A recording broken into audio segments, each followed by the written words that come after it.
నమస్కారం కిరణ్ టీవీ భక్తి ప్రేక్షకులకి స్వాగతం. నేను మీ గాయత్రి. ప్రస్తుతం మనతో పాటు ఉన్నారు ప్రముఖ ఆధ్యాత్మికవేత్త జ్యోతిష పండితులు పోతుకూచి చంద్రమౌళి శాస్త్రి గారు. గురుగారితో మాట్లాడదాం. నమస్తే గురుగారు. ఓం నమ శివాయ. ఓం శ్రీమాత్రే నమః. ఆయుష్మాన్ భవ. తల్లి చెప్పమ్మా. తప్పకుండా గురుగారు, థ్యాంక్ యూ సో మచ్. గురుగారు, జూన్ 2 తారీఖు గురువు మారుతున్నాడు. మళ్ళీ ఎవరి జాతకంలో అయినా గురువు సంచరిస్తే చాలా అదృష్ట యోగం అని భావిస్తూ ఉంటారు. వివాహం జరుగుతుంది, సంతాన యోగం కలుగుతుంది, అంటే అసలు ఇంకా ఊహించలేని శుభాలన్నీ కూడా వాళ్ళకే జరుగుతాయి అని అంటూ ఉంటారు. మళ్ళీ ఏ రాశుల్లో గురువు మారుతున్నాడు, ఏ రాశిలో సంచరించబోతున్నాడు జూన్ 2 నుంచి ఒకసారి తెలియజేయండి. ఓం బృహస్పతయే నమః. దేవానాంచ ఋషీనాంచ గురుం కాంచన సన్నిభం బుద్ధిమంతం త్రిలోకేశం తం నమామి బృహస్పతిం. ఆది గురువులందరికీ కూడా, సనాతన ధర్మంలో ఉన్నటువంటి పీఠాధిపతులందరికీ కూడా, మాకు విద్యనందించి ఎంతో జ్ఞానాన్ని ఇచ్చినటువంటి గురువులందరికీ కూడా నమస్కరిస్తూ, గురువు యొక్క అనుగ్రహం ముందు మాలాంటి గురువుల మీద పడాలని కోరుకుంటున్నాను. మరి ఆ గురువు యొక్క దృష్టి ముందు ఆ కిరణాలు మా మీద పడ్డాయి అనుకోమ్మా.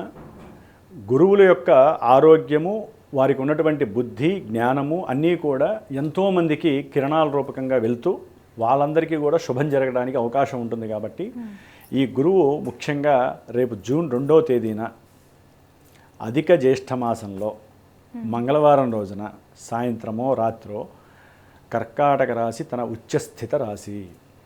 ఏదైనా సరే ఒక గ్రహము స్వక్షేత్రంలో కానీ మిత్రక్షేత్రంలో కానీ ఉన్నా ఉచ్చక్షేత్రంలో ఉంటే దానికి తిరుగులేదు. అందులో కర్కాటక రాశి భగవానుడు ఈ యొక్క బృహస్పతికి అత్యంత కీలకమైనటువంటిది. మరి ఆయన సొంత నక్షత్రంలో దాదాపుగా జూన్ 18 వరకు ఉంటాడు. జూన్ 18. ఒక గ్రహము అది ఉన్నటువంటి నక్షత్రాన్ని బట్టి ప్రభావాలు అధికంగా ఇస్తూ ఉంటుందమ్మా. శుభాలు ఇవ్వచ్చు, అశుభాలు ఇవ్వచ్చు. గురుడనంత మాత్రాన అన్ని శుభాలు ఇవ్వాలని లేదమ్మా. వారి యొక్క జన్మజాతకాలలో ఈ గురుడు ఎక్కడైనా తేడాగా ఉంటే, ఇబ్బందులు పెట్టేవాడుగా ఉంటే, అవన్నీ కూడా ఇప్పుడు కొంతమందికి కొన్ని రాశుల వారికి ఆ ఇబ్బందులు తప్పవు. గురుడు ఉచ్చలో ఉంటే ఇంకా ఇబ్బందులు ఎక్కువ ఇస్తాడు. శని కన్నా ఇబ్బందులు పెట్టే వాళ్ళలో గురుడు గొప్పవాడు. శనే మనల్ని అందరినీ ఇబ్బంది పెడతాడు, దంపతులను విడదీస్తారు అనుకుంటారు కదా. ఎవరి జన్మజాతకాలలో అయితే కనుక గురుడు సరిగ్గా లేకుండా పాపగ్రహ భావాలు అని ఉంటాయమ్మా. ఆ భావాలకి లింక్ అయి ఉంటే గురుడు విడదీసినటువంటి స్థితి కానీ, ఆ ఆరోగ్యాన్ని పాడు చేసే స్థితి కానీ, విద్యలో భంగం కలుగజేసే స్థితి కానీ ఏ గ్రహము ఇవ్వదు. అంత గొప్ప నేచర్ ఉన్నటువంటి వాడు గురుడు. పెద్ద గ్రహం కదా, అన్ని పెద్దగా ఇచ్చేస్తాడు. కాబట్టి ఈ గురుడు కర్కాటక రాశిలోకి జూన్ 2న మారి 18 వరకు సొంత నక్షత్రంలో ఉండి అక్టోబర్ 31 వరకు కూడా ఆయన సంచరిస్తూ ఉంటాడు. జూన్ 18 నుంచి ఆగస్టు 19 వరకు కూడా గురుడు కర్కాటక రాశిలో శని యొక్క నక్షత్రమైన ఉత్తరాభాద్రలో ఉంటాడు. మళ్ళీ ఆగస్టు 19 నుంచి అక్టోబర్ 30 వరకు కూడా ఆయన రేవతి నక్షత్రంలో, ఆశ్లేష నక్షత్రంలో, బుధ నక్షత్రంలో ఉంటాడు. అంటే ఈ గురుడు ఒకే రాశిలో ఉన్నప్పటికీ ఈ నక్షత్రాలకి లింకే ఉన్నటువంటి శని యొక్క లక్షణాలు కలిగి ఉంటాడు, ఇచ్చే ఫలితాలు ఇస్తాడు, బుధుడి యొక్క ఫలితాలు ఇస్తాడు. అందుకనే కొంతమంది చెప్పినవన్నీ మాకు జరగట్లేదండి, మీరు చెప్పినవి కొన్ని రోజులే జరిగినాయి, మాకు జరగట్లేదు అంటారు. జన్మజాతకం మూలమైతే ఈ యొక్క గోచారంలో కూడా గ్రహము ఉన్న చోట ఉంది కదా అని చెప్తే అన్నీ శుభాలు ఇచ్చేదు. ఎన్నో రకాల మిరాకిల్స్ జరుగుతాయి. అందుకనే గురువుని ఆశ్రయించండి అంటారు. గురువుని ఆశ్రయించి జాతకమో చెప్పించుకుంటే వాళ్ళకి తెలుస్తుంది వ్యవహారం. కాబట్టి మరి ఈ గురుడు దేనికి ఎక్కువ ఇస్తాడంటే అమ్మా, ముఖ్యంగా ధనకారకుడు. ధనాన్ని ఇవ్వాలన్నా, కుటుంబంలో వృద్ధి అంటే సంతానము, వంశము వృద్ధి చెందటము, సంతానము కలగడం కూడా వృద్ధి చెందటమే, వివాహానికి అనుకూలవంతం చేయటము, వివాహం ద్వారా సంతానం వస్తుంది కాబట్టి, అట్లాగే గోత్రాన్ని అభివృద్ధి చేయటము. ఎవరి గోత్రం వృద్ధి చెందాలంటే మగపిల్లాడు పుట్టాలిగా. అవును. అంటే ఎవరికైనా సంతానము, పురుష సంతానం కలగాలంటే గ్రహాలన్నిటిలో రవి తర్వాత గురుడు అత్యంత ప్రాధాన్యులు. కాబట్టి ఎవరికైనా మగ సంతానం కలగాలనే భావన అధికంగా ఉన్నటువంటి వాళ్ళకి ఈ గురుడే సర్వదా రక్ష. మీ జాతకంలో ఆ దశలో అంతర్దశలు యాక్టివేట్ అయినా గురుడు ఇప్పుడు వచ్చినటువంటి ఈ రాశిలో ఒక రకంగా ఇది స్త్రీ రాశి, కానీ సొంత నక్షత్రంలో ఉన్నాడు కాబట్టి చాలా వరకు అనుకూలమైనటువంటి అనుకూలతలు వీరికి కలగడానికి అవకాశం ఉంటుంది. అందులో ముఖ్యంగా జ్ఞానానికి హేతువు. ఎవరైతే హయ్యర్ ఎడ్యుకేషన్స్ చదవాలనుకుంటున్నారో ఎవరైతే కనుక ఉన్నతమైనటువంటి విదేశాలకి వెళ్ళాలనుకుంటున్నారో వారికి కూడా అనుకూలము. కొంతమంది విదేశాల నుంచి తిరిగి వచ్చేటటువంటి అవకాశం కూడా ఈయన కలుగు చేస్తున్నాడు. ఎందుకంటే మన యొక్క జోడియాకలో కర్కాటకం అనేటటువంటిది 4వది, అంటే స్వక్షేత్రాన్ని స్వదేశాన్ని తెలియజేస్తుంది. అంటే విదేశాల్లో ఉన్నటువంటి వాళ్ళు ఇక్కడికి వచ్చేటటువంటి వాళ్ళు చాలామంది ఉండే అవకాశాలు ఉన్నాయి. ఏది అక్టోబర్ 31 లోపల చదువుకున్న వాళ్ళు, ఉద్యోగం లేని వాళ్ళు, ఉద్యోగం వచ్చి కూడా రిజైన్ చేసి వచ్చేవాళ్ళు చాలామంది ఉంటారమ్మా. కాబట్టి ఎందుకని స్వదేశంలో వీరికి అత్యున్నతమైనటువంటి బరువు బాధ్యతలు ఈయన ఇవ్వబోతున్నాడని అర్థం చేసుకోండి. అంటే లక్ష్మీ ప్రదాయకుడు ఎవరంటే గురువు. కాబట్టి ఏదైనా సరే వృద్ధి చేయాలి, వ్యాపారాన్ని వృద్ధి చేయాలన్నా, రోగాల్ని వృద్ధి చేయాలన్నా, లేకపోతే శత్రువుల్ని వృద్ధి చేయాలన్నా కూడా ఈయన యొక్క కారకత్వాలు బాగా పనిచేస్తాయి. కాబట్టి అది వారి జన్మజాతకాల్లో వాళ్ళకుంటే ఇప్పుడు మటుకు మనం కొన్ని రాసుల్లో ఏ రాశుల వారికి 12 రాశుల్లో ఈ గురువు యొక్క అనుకూలతలు ఏ విధంగా వారికి అవకాశాలు ఇస్తాయి, ఈ అక్టోబర్ 31 వరకు ఎవరికి వివాహ యోగాలు, ఎవరికి వాహన యోగాదులు, ఎవరికి సంతాన యోగాదులు కలుగుతాయి, ఎవరికి అప్పుల బాధలు తీరిపోతాయి, కోర్టు సమస్యలు కాస్త గట్టెక్కుతాయి, ఇలాంటివన్నీ కూడా మనకి కొంతవరకు తెలుసుకునే ప్రయత్నం చేసుకోవచ్చమ్మా. చెప్పినవన్నీ పరిపూర్ణంగా జరుగుతాయని మాత్రం ఎవరు ఆశించద్దు. జన్మజాతకం ఒక్కటే మీకు తెలియజేస్తే అది గుర్తుపెట్టుకోవాలి. తప్పకుండా గురుగారు. మళ్ళీ ఇప్పుడు మేషరాశి వారి గురించి మాట్లాడుకుందాం. గురు మార్పిడి వల్ల మేషరాశి వారికి ఏ విధమైన ఫలితాలు ఉండబోతున్నాయి ఒకసారి తెలియజేయండి. అమ్మ, మేషరాశి వారికి గురుడు 9వ స్థానము 12వ స్థానానికి ఆధిపత్యం వహించి, శుభ ఆధిపత్యం వహించి మరి కర్కాటక రాశిలో 4లో ఉంటున్నాడు అంటే ఒక రకంగా చెప్పాలంటే చాలా అదృష్ట జాతకులు అని చెప్పుకోవాలి మేషరాశి వారు. ఈ అక్టోబర్ 31 వరకు కూడా గోచార సూత్రాలు పక్కన పెడదాం. 4లో గురుడు ఉచ్చస్థితిలో ఉన్నాడు అంటే కంపల్సరీ వీరికి గృహపరమైనటువంటి యోగము లభిస్తుంది. మాతృ సంబంధిత పితృ సంబంధిత యోగాలు అంటే వారి పరంగా ఏదైనా సరే భూములు కానీ, పొలాలు కానీ, స్థలాలు కానీ, గృహాలు కానీ ఉన్నట్లయితే చక్కగా వీరికి లభించేటటువంటి అవకాశాలు మేషరాశి వారికి లాభకరంగా ఉన్నాయి. అట్లాగే కొంతమందికి ఎవరికైనా గృహపరంగానో వాహనపరంగానో ఈఎంఐలు అప్పులు పెట్టుకుంటారు కదా, అవి తీర్చడానికి కూడా పూర్వజన్మ పుణ్య ఫలితం ఈ జన్మలో ఇప్పుడు ఈ కాలంలో వారికి పరిపూర్ణంగా గురుడు ఇస్తున్నాడు. అట్లాగే తల్లిగారి యొక్క ఆరోగ్యరీత్యా, తండ్రి గారి యొక్క ఆరోగ్యరీత్యా కాస్త వీరికి వెసులుబాటుతనం కనబడుతుంది. చక్కగా అనుకూలమైనటువంటి సౌఖ్యము కనబడుతుంది. 4వ స్థానం సౌఖ్య స్థానం అంటే గృహ సౌఖ్యము, వాహన సౌఖ్యము, మాతృ సౌఖ్యము, అట్లాగే స్వదేశ సౌఖ్యము.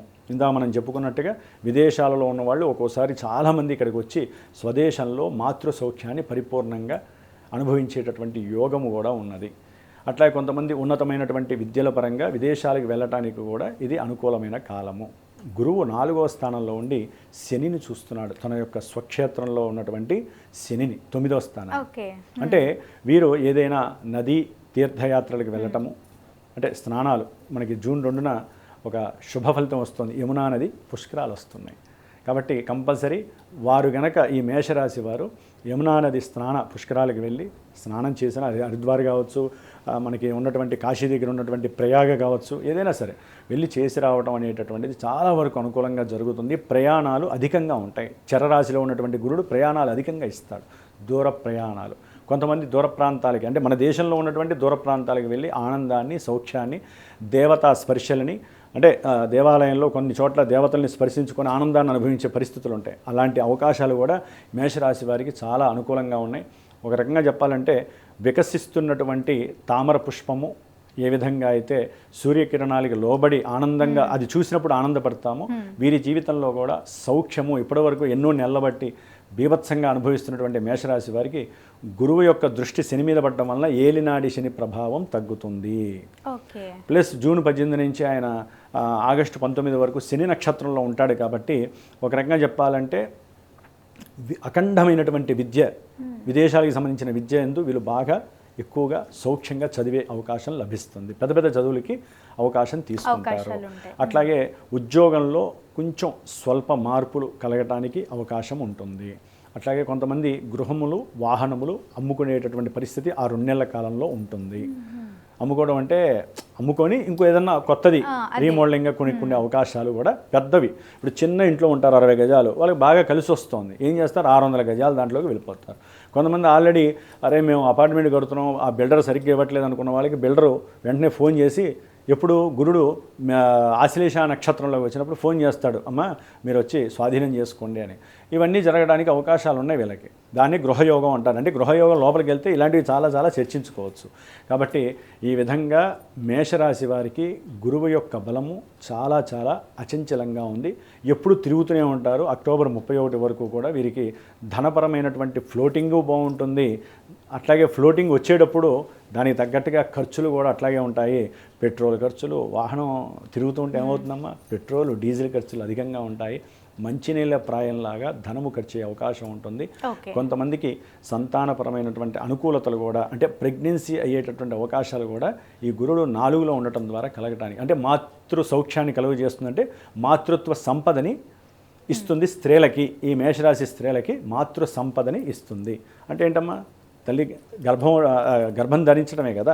కాబట్టి ఇంతటి అవకాశాలు ఆ యొక్క గురు భగవానుడు వీళ్ళకి చక్కగా ఇస్తున్నారు. చదువుకునే విద్యార్థులకి మేధస్సు అపరిమితంగా పెరగడానికి అవకాశాలు ఎక్కువగా ఉన్నాయి. గురుడు అక్కడ ఉండి ఆయన చూసేటటువంటి స్థానము మేషరాశి వారికి వివాహ స్థానం కాబట్టి ఎవరైనా అయిన వాళ్ళ ద్వారా, తల్లి తరపు బంధువుల ద్వారా వివాహ యోగ్యత కూడా వీళ్ళకి అందనట్టుగా ఉండే అవకాశం ఉంటుంది. ఇంకో దృష్టి ఏంటంటే కర్కాటకంలో ఉండి ఉద్యోగ స్థానం మీద పడుతుంది కాబట్టి అవతల వాళ్ళకి ఇప్పటిదాకా ఉద్యోగం వీళ్ళ చేద్దాకా వస్తుంది అనుకుంటే అది వేరే డైవర్ట్ వెళ్ళే వాళ్ళకి కంపల్సరీ ఉద్యోగపరమైనటువంటి అవకాశాలు లాక్కుండే స్వభావం కూడా మేషరాశి వారికి గురుడు ఇస్తున్నాడు. అంటే ఉచ్చస్థితిలో ఉన్న గురుడు ఏంటంటే ఆయన చూసే దృష్టిని బట్టి లాగేస్తూ ఉంటాడమ్మా. అప్పుల్ని కూడా తీర్చేటటువంటి సౌఖ్యమైనటువంటి జీవితాన్ని కూడా మరి ఆయన స్వక్షేత్రాన్ని చూసుకుంటున్నాడుగా. శని ఆగునాయన నేను చూస్తున్నాను, నువ్వు ఆవేశపడకంటాడు ఆయన మేషరాశి వాళ్ళని. వాళ్ళు ఏంటంటే శని అంటున్నారు, గురుడు మారుతున్న సంగతి మర్చిపోయారు. ఇప్పుడు వింటారుగా, అమ్మయ్య కాస్త సౌఖ్యంగా ఉంటారు. సరే, ఏదైనా జన్మజాతకంలో కనుక దీనికి దశలు అంతర్దశలు వ్యతిరేకంగా ఉంటే మనం ఏం చేయలేమమ్మా. గురుడు మాత్రం అమ్మ ఎన్నున్నా కూడా ఇంతన్నా సరే సౌఖ్యం అయితే లభిస్తుంది మేషరాశి వారికి. అది గుర్తుపెట్టుకోవాలి. కొద్దిగా ఇబ్బందులు తగ్గుతాయి, చాలా తగ్గుతాయి. ఈయన దృష్టి శని మీద పడింది కాబట్టి చదువుతున్నా ధైర్యంగా, శని కంట్రోల్ అవుతాడు. తప్పకుండా గురుగారు, జూన్ 2 రోజున గురు మార్పిడి వల్ల మేషరాశి వారికి ఏ విధంగా ఉంటుంది, ఎలాంటి ఫలితాలు లభిస్తాయి అని మన ప్రేక్షకుల కోసం తెలియజేసినందుకు ధన్యవాదాలు. శుభమస్తు.